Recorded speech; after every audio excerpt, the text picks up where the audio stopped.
यवतमाळ वाशिम लोकसभा मतदारसंघाची मतमोजणी आज येथील दारव्हा रोडवरील शासकीय धान्य गोदामातील मतमोजणी केंद्रावरील झाली।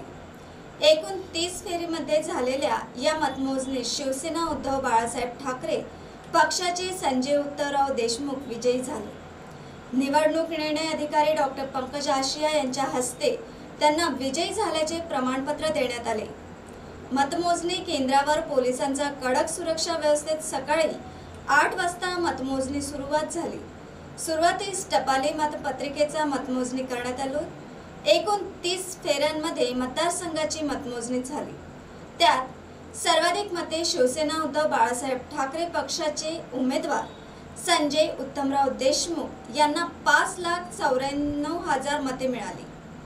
उमेदवार व त्यांना मिळालेली मते पुढील प्रमाणे: राजश्री हेमंत पाटील महल्ले शिवसेना 5,03,34 मते, हरिसिंग नसरू राठोड 56,390 मते, अमोल कोमावार हिंदराष्ट्र संघ 3,377 मते, Uttam Omkar Ingole People's Party of India Democratic 2,975 मते, धरम दिलीप सिंग ठाकूर सन्मान राजकीय पक्ष 4,555 मते मिळाली।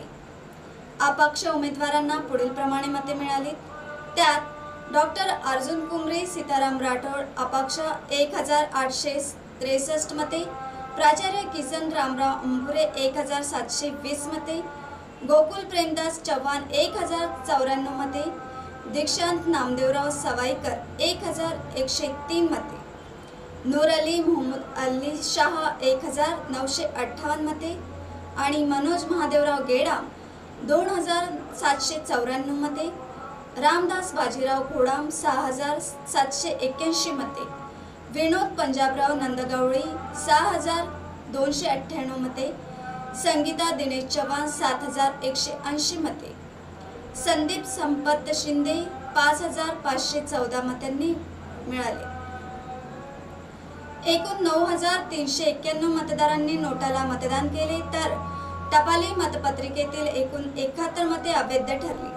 मतमोजणी संपल्यानंतर निवडणूक निर्णय अधिकारी डॉक्टर पंकज आशिया यांनी संजय उत्तमराव देशमुख विजयी झाल्याची घोषणा केली व त्यांना विजयी प्रमाणपत्र प्रदान केले। संपूर्ण मतमोजणी प्रक्रिया शांततेत पार पडली।